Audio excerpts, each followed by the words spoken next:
നമസ്കാരം എല്ലാവർക്കും ഹൈഫൈ ജോബ്സിന്റെ മറ്റൊരു ജോബ് നോട്ടിഫിക്കേഷൻ വീഡിയോയിലേക്ക് സ്വാഗതം. ഈ ഒരു വീഡിയോയിൽ നമ്മൾ പരിശോധിക്കാൻ പോകുന്ന കേരള ഹൈക്കോർട്ടിൽ നിലവിലുള്ള ഒഴിവുകളെക്കുറിച്ചാണ്. ഈ ഒരു ജോബ് നോട്ടിഫിക്കേഷന്റെ കൂടുതൽ വിവരങ്ങൾ നമുക്ക് പരിശോധിക്കാം. അതിനു മുമ്പ് ഈ ഒരു ചാനലിൽ നിങ്ങൾ ആദ്യമായാണ് വരുന്നതെങ്കിൽ ഈ ഒരു ചാനൽ സബ്സ്ക്രൈബ് ചെയ്യുക, തൊട്ടടുത്തുള്ള ബെല്ലൈക്കൺ കൂടി ഇനേബിൾ ചെയ്തു വെക്കുക. അതോടൊപ്പം തന്നെ ഈ ഒരു ചാനലിൽ അപ്ലോഡ് ചെയ്യുന്ന ഇതുപോലെയുള്ള ജോബ് നോട്ടിഫിക്കേഷൻ വീഡിയോസ് നിങ്ങളുടെ സുഹൃത്തുക്കൾക്ക് കൂടി ഷെയർ ചെയ്ത് നൽകുക. ഇതാണ് ഹൈക്കോർട്ട് ഓഫ് കേരള ഹൈക്കോർട്ടിന്റെ റിക്രൂട്ട്മെന്റ് പോർട്ടലായിട്ടുള്ള ഒരു വെബ്സൈറ്റ്. അപ്പോൾ ഈ ഒരു വെബ്സൈറ്റിന്റെ ലിങ്ക് ഞാൻ താഴെ ഡിസ്ക്രിപ്ഷൻ ബോക്സിൽ നിങ്ങൾക്ക് അവിടെ നിന്ന് ഒരു വെബ്സൈറ്റിൽ എത്തിച്ചേരാൻ കഴിയുന്നതായിരിക്കും. നമുക്കിവിടെ കാണാം, ഈ ഒരു വെബ്സൈറ്റിൽ പ്രവേശിച്ചാൽ തന്നെ നമുക്ക് ഈ കാണുന്ന നോട്ടിഫിക്കേഷൻ എന്നൊരു ഭാഗത്ത് ക്ലിക്ക് ചെയ്ത് നിലവിൽ കേരള ഹൈക്കോർട്ടിലുള്ള ഒഴിവുകളെ കുറിച്ച് നമുക്ക് ഇത്തരത്തിൽ ഓപ്പണായി വരുന്നതായിരിക്കും. അപ്പോൾ അതിനായിട്ട് ഈ ഒരു നോട്ടിഫിക്കേഷൻ സെക്ഷനിൽ ക്ലിക്ക് ചെയ്ത് നമുക്ക് ഇത്തരത്തിൽ കാണാൻ കഴിയും. ഇവിടെ നിലവിൽ അപ്ലൈ ചെയ്യാൻ കഴിയുന്ന പോസ്റ്റാണിത്. കമ്പ്യൂട്ടർ അസിസ്റ്റന്റ് ഗ്രേഡ് 2 എന്ന് പറയുന്ന ഒരു പോസ്റ്റാണ്. 4/1/2024 അവസാന തീയതി. അപ്പോൾ ജനുവരി 4 2021 ജനുവരി 4 വരെ നിങ്ങൾക്ക് അപേക്ഷിക്കാനുള്ള സമയമുണ്ട് ഓൺലൈനായിട്ട്. അപ്പോൾ ഓൺലൈനായിട്ട് അപേക്ഷിക്കുന്നതിന് വേണ്ടി നമുക്ക് അപ്ലൈ ഓൺലൈൻ എന്ന ഭാഗത്ത് ക്ലിക്ക് ചെയ്ത് കഴിഞ്ഞാൽ നമുക്ക് ഡയറക്റ്റായിട്ട് അപ്ലൈ ചെയ്യാൻ കഴിയുന്നതാണ്. ഇനി നമുക്ക് എന്തായാലും ആ ഒരു നോട്ടിഫിക്കേഷൻ ആദ്യം നമുക്ക് പരിശോധിക്കാം. അപ്പോൾ ആ ഒരു നോട്ടിഫിക്കേഷൻ ഇതായിരുന്നു. കേരള ഹൈക്കോർട്ട് പുറത്തിറക്കിയ ഒരു നോട്ടിഫിക്കേഷൻ ഇതായിരുന്നു. ഈ ഒരു നോട്ടിഫിക്കേഷൻ ഡിസംബർ 3 പുറത്തിറക്കിയത്. അപ്പോൾ ഈ ഒരു ഡിസംബർ 3 പുറത്തിറക്കിയ നോട്ടിഫിക്കേഷനാണിത്. ഇതനുസരിച്ച് കമ്പ്യൂട്ടർ അസിസ്റ്റന്റ് ഗ്രേഡ് 2 എന്ന് പറയുന്ന ഒരു പോസ്റ്റിലേക്കാണ് നിലവിൽ കേരള ഹൈക്കോർട്ടിലേക്ക് നിയമനം നടത്തുവാൻ പോകുന്ന 7 ഒഴിവുകളാണുള്ളത്. നിങ്ങൾക്ക് 20,000 രൂപ മുതൽ 45,800 രൂപ വരെ ആയിരിക്കും ഈ പറയുന്ന കമ്പ്യൂട്ടർ അസിസ്റ്റന്റ് ഗ്രേഡ് 2 എന്ന് പറയുന്ന പോസ്റ്റിന് നിങ്ങൾക്ക് ലഭിക്കുന്ന സാലറി. മെത്തേഡ് ഓഫ് അപ്പോയിൻമെന്റ് ഡയറക്റ്റ് റിക്രൂട്ട്മെന്റ് ആണ്. എക്സാമിനേഷന് ശേഷം നിങ്ങൾക്ക് റിക്രൂട്ട്മെന്റ് നടത്തുന്നതായിരിക്കും. ഏജ് ലിമിറ്റ് ഇവിടെ നൽകിയിട്ടുണ്ട്. 1984 2/1/1984 1/1/2002 ഇടയിൽ ജനിച്ച ജനറൽ കാൻഡിഡേറ്റ്സിനും അതോടൊപ്പം തന്നെ SC ST കാൻഡിഡേറ്റ്സ് ആണെങ്കിൽ 2/1/1979 1/1/2002 ജനിച്ച ആളുകൾക്കും, ഇനി OBC കാൻഡിഡേറ്റ്സ് ആണെങ്കിൽ 2/1/1981 1/1/2002 ഇടയിൽ ജനിച്ച ആളുകൾക്കും ഈ പറയുന്ന പോസ്റ്റുകളിലേക്ക് അപേക്ഷിക്കാവുന്നതാണ്. അപ്പോൾ അതാണ് ഏജ് ലിമിറ്റ് ആയിട്ട് ഇവിടെ നൽകിയിരിക്കുന്നത്. നമുക്ക് താഴോട്ട് വന്നു കഴിഞ്ഞാൽ ക്വാളിഫിക്കേഷൻ നമുക്ക് പരിശോധിക്കാം. +2 ആണ് അടിസ്ഥാന വിദ്യാഭ്യാസ യോഗ്യത. അതോടൊപ്പം തന്നെ നിങ്ങൾക്ക് ടൈപ്പ് റൈറ്റിംഗ് പരിജ്ഞാനം, അതായത് KG/TE higher in type writing English കൂടി ഉണ്ടായിരിക്കണം. സർട്ടിഫിക്കറ്റ് ഇൻ കമ്പ്യൂട്ടർ വേർഡ് പ്രോസസ്സിംഗോ അതിന് ഇക്വലന്റ് ആയിട്ടുള്ള സർട്ടിഫിക്കറ്റ് കൂടി ഉണ്ടെങ്കിൽ അത് ഡിസൈറബിൾ ക്വാളിഫിക്കേഷൻ ആയിട്ട് അവർ പരിഗണിക്കുന്നതായിരിക്കും. അപ്പോൾ KG/TE higher in type writing ഇംഗ്ലീഷും +2 ഉള്ള ആളുകൾക്ക് ഈ പറയുന്ന പോസ്റ്റിലേക്ക് അപേക്ഷിക്കാവുന്നതാണ്. കമ്പ്യൂട്ടർ അസിസ്റ്റന്റ് ഗ്രേഡ് 2 എന്ന് പറയുന്ന പോസ്റ്റിലേക്ക് അപേക്ഷിക്കാവുന്നതാണ്. ഇനി മോഡ് ഓഫ് സെലക്ഷൻ വേണ്ട ഒരു ഒബ്ജക്റ്റീവ് ടൈപ്പ് എക്സാമിനേഷൻ ഉണ്ടായിരിക്കും. അത് 75 മിനിറ്റ് ഡ്യൂറേഷനുള്ള ഒരു എക്സാമിനേഷൻ ആയിരിക്കും. 50 മാർക്ക് കമ്പ്യൂട്ടർ പ്രൊഫഷൻസി ആയിരിക്കും. General knowledge and current affairs 30 mark, general English 20 mark എന്നിങ്ങനെയായിരിക്കും നിങ്ങളുടെ ആ ഒരു എക്സാമിൻ്റെ പാറ്റേൺ ഉണ്ടായിരിക്കുക. ഒരു ടൈപ്പിംഗ് ടെസ്റ്റ് കൂടി ഇതിൻ്റെ ഭാഗമായിട്ടുണ്ടായിരിക്കും. കാരണം കമ്പ്യൂട്ടർ ഇതൊരു ടൈപ്പിസ്റ്റ് പോസ്റ്റ് ആയതുകൊണ്ട് തന്നെ നിങ്ങളുടെ KG/TE ടൈപ്പ് റൈറ്റിങ്ങിൻ്റെ ആ ഒരു ഇത് അളക്കുവാൻ വേണ്ടിയിട്ട് അവർ ടൈപ്പിംഗ് ടെസ്റ്റ് കൂടി ഉണ്ടായിരിക്കും. അപ്പോൾ എന്തായാലും ആ പറയുന്ന സർട്ടിഫിക്കറ്റ് നിങ്ങൾക്ക് തീർച്ചയായും ഉണ്ടായിരിക്കണം. KG/TE ഇംഗ്ലീഷ് ഹയറും അതുപോലെ തന്നെ +2 കൂടി പാസ്സായി ഉള്ളവർക്കാണ് ഈ പറയുന്ന പോസ്റ്റുകളിലേക്ക് കമ്പ്യൂട്ടർ അസിസ്റ്റന്റ് പോസ്റ്റിലേക്ക് അപേക്ഷിക്കാൻ കഴിയുകയുള്ളൂ. നിങ്ങൾ അപേക്ഷിക്കേണ്ടത് ഓൺലൈനായിട്ട് തന്നെയാണ്. നേരത്തെ കണ്ടുപോലെ ഒരു സ്റ്റെപ്പ് 1 ആയിട്ട് നിങ്ങൾ ആദ്യം രജിസ്റ്റർ ചെയ്യണം. അതിനുശേഷം സ്റ്റെപ്പ് 2 നിങ്ങളുടെ ഡീറ്റെയിൽസ് എല്ലാം നൽകിയ ശേഷം നിങ്ങൾ അത് എക്സാമിനേഷൻ ഫീസ് കൂടി അടച്ചാലാണ് നിങ്ങൾക്ക് സബ്മിഷൻ കംപ്ലീറ്റ് ആവുകയുള്ളൂ. ഫോട്ടോഗ്രാഫും സിഗ്നേച്ചറും അപ്ലോഡ് ചെയ്യേണ്ടി വരും. 20 KB മുതൽ 40 KB വരെയുള്ള സൈസിലുള്ള ഫോട്ടോഗ്രാഫാണ് നിങ്ങൾ അപ്ലോഡ് ചെയ്യേണ്ടത്. 200 പിക്സൽ ഹൈറ്റും 150 പിക്സൽ ഹൈറ്റുമാണ് നിങ്ങളുടെ ഫോട്ടോഗ്രാഫിന് ഉണ്ടായിരിക്കേണ്ടത്. അടുത്ത സിഗ്നേച്ചർ, അത് 10 KBക്കും 20 KBക്കും ഇടയിലുള്ള ഒരു സൈസ് ആയിരിക്കും നിങ്ങൾക്ക് അതിന് ആ ഒരു സിഗ്നേച്ചറിന് ഉണ്ടായിരിക്കേണ്ടത്. ഹൈറ്റ് 100 പിക്സൽ, അതിന് വിഡ്ത്ത് 150 പിക്സൽ ആയിരിക്കണം ഉണ്ടായിരിക്കണം. അപ്പോൾ അത്തരത്തിലുള്ളൊരു ഫയലായിരിക്കണം, സിഗ്നേച്ചർ നൽകിയ ഒരു ഫയലായിരിക്കണം നിങ്ങൾ അപ്ലോഡ് ചെയ്യേണ്ടത്. ഫോട്ടോഗ്രാഫും സിഗ്നേച്ചറും നിങ്ങൾക്ക് അപ്ലോഡ് ചെയ്യേണ്ടി വരും. അതിനുശേഷം ഈ പറയുന്ന ആപ്ലിക്കേഷൻ ഫീസ് കൂടി നിങ്ങൾ ഓൺലൈനായിട്ട് അടയ്ക്കേണ്ടി വരുമെന്ന ഒരു കാര്യം കൂടി നിങ്ങൾ പ്രത്യേകം ശ്രദ്ധിക്കുക. അപ്പോൾ ഓൺലൈൻ ഫീസ് എന്തായാലും എക്സാമിനേഷന് അപ്ലൈ ചെയ്യുമ്പോൾ നിങ്ങൾക്കൊരു ഓൺലൈൻ ഫീസ് ഉണ്ടായിരിക്കും. ആപ്ലിക്കേഷൻ ഫീസ് 500 രൂപയാണ്. SC ST അതോടെ തന്നെ അൺഎംപ്ലോയിഡ് ഡിഫറൻ്റ്ലി ഏബിൾഡ് കാൻഡിഡേറ്റ്സിനൊന്നും ഈ പറയുന്ന ആപ്ലിക്കേഷൻ ഫീസ് അടയ്ക്കേണ്ടതില്ല.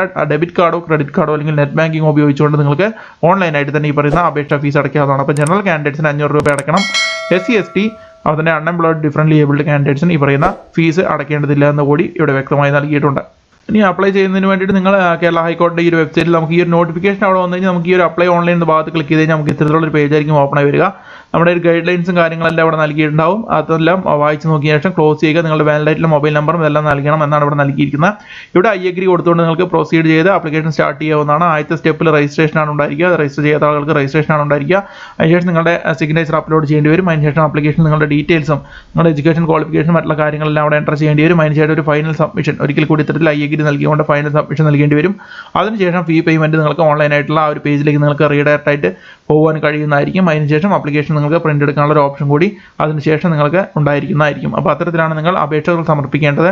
അപ്പോൾ അതിനായിട്ട് ആ ഒരു അപ്ലൈ എന്ന ഭാഗത്ത് ക്ലിക്ക് ചെയ്ത് കഴിഞ്ഞപ്പോൾ നമുക്ക് ഇത്തരത്തിലുള്ള നോട്ടിഫിക്കേഷൻസ് ഭാഗത്ത് നമ്മൾ പോയി അതിനുശേഷം അവിടെ ഈ പറയുന്ന കമ്പ്യൂട്ടർ അസിസ്റ്റന്റ് ഗ്രേഡ് 2 എന്ന പോസ്റ്റിന്റെ നോട്ടിഫിക്കേഷൻ നേരെ അപ്ലൈ ആവുന്ന ഒരു ബട്ടൺ ഉണ്ടായിരുന്നു. അവിടെ ക്ലിക്ക് ചെയ്ത് കഴിഞ്ഞാൽ നമുക്ക് ഇത്തരത്തിലുള്ള ഒരു പേജിലേക്കാണ് പോവുക. ഇവിടെ നിന്ന് പ്രൊസീഡ് നൽകി കഴിഞ്ഞാൽ നമുക്ക് രജിസ്ട്രേഷൻ കംപ്ലീറ്റ് ചെയ്യാവുന്നതാണ്. ആ ഒരു പേജിൽ ക്ലിക്ക് ചെയ്ത് കഴിഞ്ഞാൽ ആ ഒരു പ്രൊസീഡ് എന്ന ഭാഗത്ത് ക്ലിക്ക് ചെയ്ത് കഴിഞ്ഞാൽ നമുക്ക് ഇവിടെ കാണാം. നമുക്ക് ആ ഒരു പോസ്റ്റ് ഇവിടെ നമുക്ക് സെലക്ട് ചെയ്യാവുന്നതാണ്. ഡയറക്റ്റ് റിക്രൂട്ട്മെന്റ് ആണ്. അപ്പോൾ അത് സെലക്ട് ചെയ്യുക. അതിനുശേഷം ഈ ഒരു ഇവിടെ ടിക്ക് മാർക്ക് കൂടി നൽകുക. അതിനുശേഷം നമുക്ക് സബ്മിറ്റ് എന്ന് കൊടുത്തു കഴിഞ്ഞാൽ നമുക്ക് അടുത്തൊരു പേജിലേക്ക് റീഡയറക്റ്റ് ആയിട്ട് പോകുന്നതായിരിക്കും. അപ്പോൾ അവിടെ നിന്നാണ് പിന്നീട് നിങ്ങളുടെ രജിസ്ട്രേഷൻ കാര്യങ്ങളെല്ലാം ചെയ്യേണ്ടി വരിക. അത്തരത്തിൽ രജിസ്ട്രേഷൻ എല്ലാം ഈ ഒരു പേജിൽ നിന്നാണ് നിങ്ങൾ രജിസ്ട്രേഷൻ ചെയ്യേണ്ടത്. അപ്പോൾ എന്തായാലും രജിസ്ട്രേഷൻ നിങ്ങളെല്ലാം ഇവിടെ നൽകുക. നിങ്ങളുടെ പേര് നൽകുക, നിങ്ങളുടെ ജെൻഡർ, അതുപോലെ SC/ST ജനറൽ ആണോ, ഡേറ്റ് ഓഫ് ബർത്ത്, ഹൗസ്, അതിൻ്റെ നിങ്ങളുടെ അഡ്രസ് ഡീറ്റെയിൽസ്, കോൺടാക്ട് ഡീറ്റെയിൽസ്, നിങ്ങളുടെ ഇമെയിൽ ID, മൊബൈൽ നമ്പർ എന്നിവ കറക്റ്റായിട്ട് നൽകുക. നിങ്ങളുടെ നാഷണാലിറ്റി, അതുപോലെ തന്നെ മരീറ്റൽ സ്റ്റാറ്റസ്, അതുപോലെ തന്നെ ഡിഫറെൻറ്റ് ഏബിൾഡ് കാൻഡിഡേറ്റ്സ് ആണെങ്കിൽ അത് സെലക്ട് ചെയ്യുക. എക്സ്പീരിയൻസ് കാൻഡിഡേറ്റ്സ് ആണോ, ഫിസിക്കലി ഏബിൾഡ് കാൻഡിഡേറ്റ്സ് ആണോ, ഫിസിക്കലി ഹാൻഡിക്യാപ്ഡ് കാൻഡിഡേറ്റ്സ് ആണോ, EWS കാറ്റഗറി ഉള്ളവരാണോ, ഇനി നിങ്ങൾ നിലവിൽ ഗവൺമെൻറ് ജോലി ചെയ്യുന്ന ആളാണോ, അത്തരത്തിലുള്ള കാര്യങ്ങളെല്ലാം ഇവിടെ നൽകിയിട്ടുണ്ട്. അതെല്ലാം നൽകിയതിന് ശേഷം ഒരു കീ നമ്പർ അല്ലെങ്കിൽ ഒരു പാസ്വേഡ് നിങ്ങൾ നൽകേണ്ടതുണ്ട്. ആ ഒരു പാസ്വേഡ് നിങ്ങൾ 8 ഡിജിറ്റ് ലോങ് ഉള്ളൊരു പാസ്വേഡ് നിങ്ങൾ ഉണ്ടായിരിക്കും. അത് സ്പെഷ്യൽ ക്യാരക്ടേഴ്സ് എല്ലാം ഉൾക്കൊള്ളിച്ചിട്ടുണ്ട്. അതായത് ഇത്തരത്തിലുള്ള സ്പെഷ്യൽ ക്യാരക്ടേഴ്സ് എല്ലാം ഉൾക്കൊള്ളിച്ചിട്ടുള്ളൊരു പാസ്വേഡ് ഉണ്ടാക്കുക. അത്തരത്തിലുള്ള പാസ്വേഡ് ഒരിക്കൽ കൂടി നിങ്ങൾ എൻ്റർ നൽകിയതിന് ശേഷം നിങ്ങൾ ഈ ഒരു ക്യാപ്ച കൂടി നൽകിയതിന് ശേഷം സബ്മിറ്റ് ചെയ്ത് കഴിഞ്ഞാൽ നിങ്ങൾക്ക് രജിസ്ട്രേഷൻ കംപ്ലീറ്റ് ചെയ്യാവുന്നതാണ്. അത്തരത്തിൽ രജിസ്ട്രേഷൻ കംപ്ലീറ്റ് ചെയ്ത് കഴിഞ്ഞാൽ മാത്രമാണ് നിങ്ങളുടെ സ്റ്റെപ്പ് 1 കംപ്ലീറ്റ് ആവുകയുള്ളൂ. അതിനുശേഷം നിങ്ങൾ ആ ഒരു പാസ്വേഡ് ഉപയോഗിച്ചുകൊണ്ട് നിങ്ങൾ ഒരിക്കൽ കൂടി സ്റ്റെപ്പ് 2 നിങ്ങൾ ലോഗിൻ ചെയ്യേണ്ടതാണ്. അപ്പോൾ നമുക്ക് അത് ചെയ്യേണ്ടത്. അപ്പോൾ അത്തരത്തിൽ ഈ ഒരു പേജിൽ നിന്നുമാണ് നിങ്ങൾ ആദ്യത്തെ സ്റ്റെപ്പ് ചെയ്യേണ്ടത്, രജിസ്ട്രേഷൻ ചെയ്യേണ്ടത്. രജിസ്ട്രേഷൻ ഫോമാണിത്.